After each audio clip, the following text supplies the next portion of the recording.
Good morning class. This is the second video of your chapter Power Resources. In first video we have discussed about the conventional sources of energy, and in this video we will discuss about the non-conventional sources of energy. So these are your non-conventional sources of energy, and you know that non-conventional energy resources are which not commonly used in the common places, and non-conventional sources of power are inexhaustible in nature. Inexhaustible means they can recycle, वो recycle होते रहते हैं और in the future maybe they will not finished, but you know that conventional sources of energy may be finished in the future because they are in the limited stock, but you know that non-conventional sources of energy can recycle and rooted in harnessing the renewable energy resources for sustaining the green environment and never be exhausted. ये कभी finish नहीं होंगे. Less emission naturally, इनमें इतना ज़्यादा pollution भी नहीं होता. And predominant sources are sun, wind, water, agricultural residues, firewood and bio waste, etc. These are the non-conventional sources of energy. And now first of them, wind energy. You know that first of them is wind energy. Now the question, what is the wind energy? You know wind power has been used for centuries to navigate ships. Ancient times में भी जब आपके country में Britishers आए थे तो that time भी जो शिप्स रन होते थे, सी से शिप्स आते थे, वो भी आपके विंड के थ्रू ही, वो विंड के से ही उनका जो फ्लोइंग थी वो होती थी. And nowadays it is use to generate electricity, और अब इसको यूज करते हैं हम इलेक्ट्रिसिटी प्रोड्यूस करने में. पवन चक्की आपने वर्ड सुना होगा, you must have heard about the pawan chakki. तो उनसे ट्यूबवेल्स वगैरह भी चलते हैं. तो इट मीन्स कि वो विंड एनर्जी को आपका आपका एनर्जी में कन्वर्ट कर देते हैं. And you know the high speed winds rotate the windmill which is connected to a generator and thus spins the generator to produce electricity. तो जैसे जैसे आप पिक्चर में देख रहे हो, जैसे जैसे रोटेट होते हैं जो इसके ऊपर लगाए हुए स्पिन्स, उसी के अकॉर्डिंग इलेक्ट्रिसिटी प्रोड्यूस होती है और उसे जनरेटर के थ्रू उसको कलेक्ट कर लिया जाता है.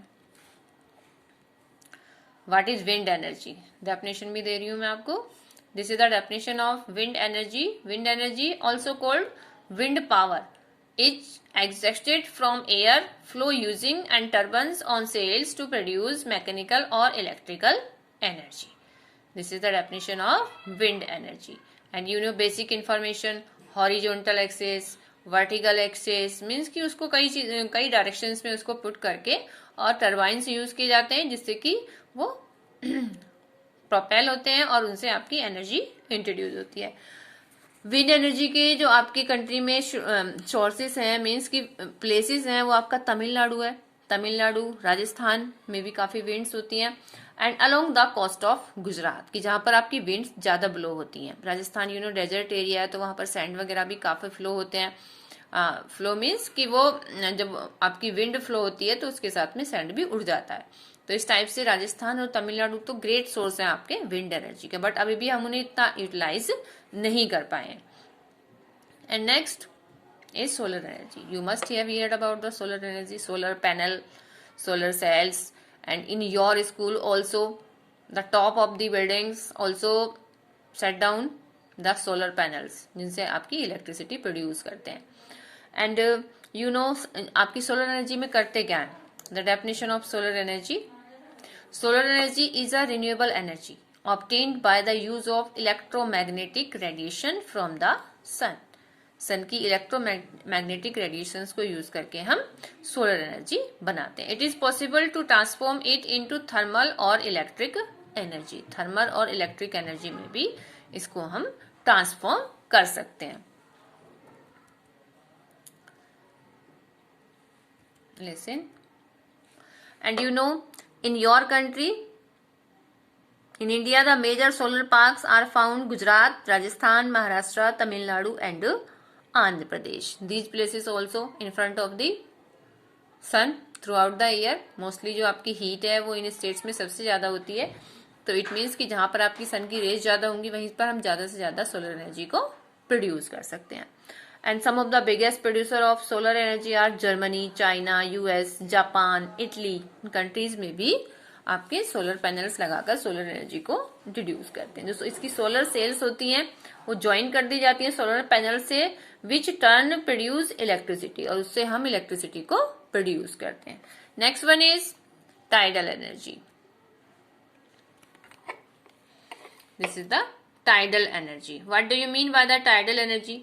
Tidal energy is a form of hydropower that convert the energy of the tides into electricity or other useful form of power.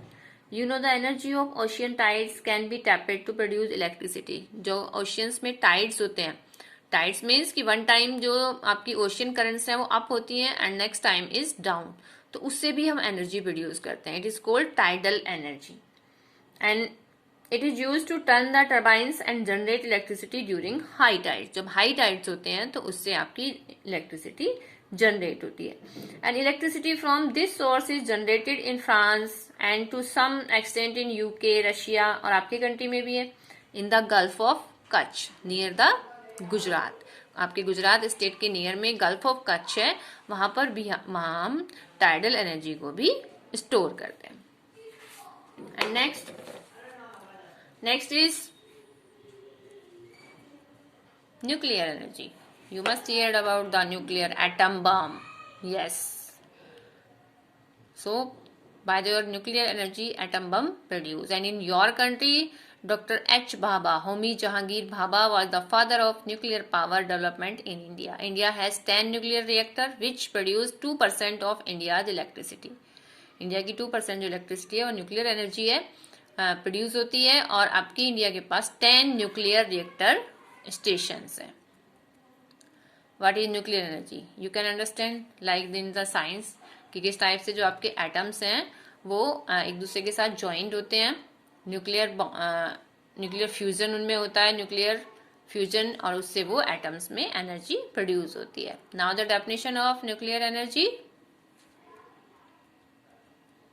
The energy that is stored in the nuclei of atoms of naturally occurring radioactive elements like uranium and thorium is known as nuclear energy. तो उसे हम क्या कहते हैं? Nuclear energy. The countries that generate nuclear power are Japan, Germany, Russia, France, Sweden, Canada, Australia and Spain.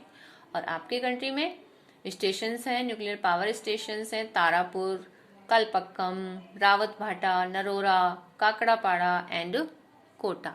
मैंने आपको 10 बताए हैं, 10 है, उनमें से कुछ के मैंने आपको नेम दिए, लाइक तारापुर, रावत भाटा, नरोरा आपकी यूपी में ही है, एटॉमिक पावर स्टेशन, ये नरोरा यूपी में है। So these are the nuclear power stations. And next आपकी एनर्जी है geothermal energy. What do you mean by the geothermal energy? It is also the renewable energy, cold, warm. Picture से आपको show हो रहा है कि अपर जो लेयर है वो कोल्ड है, बट जो अर्थ के अंदर का एरिया है वो कैसा है? वार्म है। अर्थ इंटरनल हीट भी एक साइड में दिया हुआ है। तो the energy obtained by using the heat of earth, means कि वाटर से भी हमने एनर्जी बना ली, एटमिक से भी बना दी, ठीक है। उसके बाद जो अर्थ के अंदर की हीट है उससे भी हम एनर्जी प्रोड्यूस करते हैं। Now what is geothermal energy? Define energy that is generated by converting hot water और steam from deep beneath the earth surface into electricity. जो आपकी अर्थ के अंदर का हॉट वाटर है उससे भी हम इलेक्ट्रिसिटी प्रोड्यूस करते हैं। यूनिक रिन्यूएबल मीन्स कि जब तक आपकी अर्थ है, अर्थ के अंदर की जो हीट है वो रहेगी, तो इट मीन्स कि वो कभी फिनिश नहीं होगा। नेचुरल एनर्जी फ्लो है, नेचुरल है ये, हीट माइनिंग इन तहलफी में भी इनको यूज करते हैं। तो जो अर्थ के अंदर की हीट है, यू नो कि अर्थ पे 3 लेयर्स हैं, crust, mental and core, and only the crust is cool, but आपकी जो मेंटल और कोर लेयर्स हैं वहां पर बहुत हीट प्रोड्यूस होती है थ्रू द लावा। तो उस एनर्जी को भी यूज करके हम इलेक्ट्रिसिटी प्रोड्यूस करते हैं। This is also the information about geothermal. Geothermal heat originate from earth fiery consolidation of dust and gas over 4 billion years ago at earth core 4000 miles deep.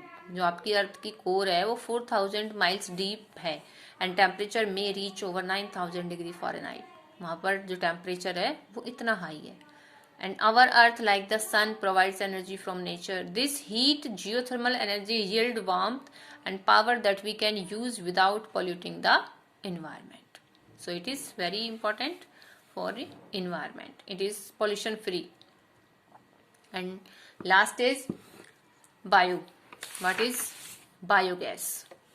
Organic waste such as dead plants and animals materials, animal dung, kitchen waste are converted into a gaseous fuel called biogas. And you know it is clean, efficient source of renewable energy made from organic waste, produces methane, and aerobic digestion replaces non-renewable energy digested in an airtight container. So it is pollution free and is it very clean and natural gas. Advantages of biogas: high calorific value होती है, clean fuel है, pollution नहीं होता, no residues produced, no smoke produced, non-polluting, economical beneficial है, can be supplied through pipelines. Pipeline से हम उसको एक दूसरे से दूसरी जगह पे भी ट्रांसपोर्ट भी कर सकते हैं. burns readily, वो बहुत जल्दी से बर्न्स हो जाती है. Has a convenient ignition temperature. Energy conservation. We have so many sources of energy, but the need is to energy conservation because everything is limited. अगर हम किसी भी चीज़ को इतना ज़्यादा यूज़ करेंगे, यू नो कि कन्वेंशनल जो सोर्सेज हैं वो तो हमारे लिमिटेड ही हैं, उनको तो हम उससे ज़्यादा यूज़ करेंगे तो इट मीन्स कि in future they will finish. But the non conventional sources should be in a sustainable, should be used in a sustainable way, because हम उसको कितना टेक्नोलॉजी हमें लगानी पड़ती है उसके बाद वो यूज आपकी एनर्जी में कन्वर्ट होते हैं. So the conservation of resources it is must. So by which we can conserve the resources or energy resources. So I'm giving you some steps through which you can save your energy sources. Always turn off the lights when leaving a room. जब भी आप room से बाहर निकलें तो lights बंद करें. ऐसा नहीं कि हम तो बिल देते हैं, हम कितना भी यूज करेंगे. It is not good. And use compact fluorescent light bulb, LED lights इस टाइप से आपको यूज करने की जिसमें लाइट कम यूज होती है. The use less electricity and last up to 10 times longer than incandescent bulb. तो हमें ऐसे बल्ब और ऐसी हमें ट्यूबलाइट्स यूज करनी है जिसमें कि आपकी लाइट कम यूज होती है.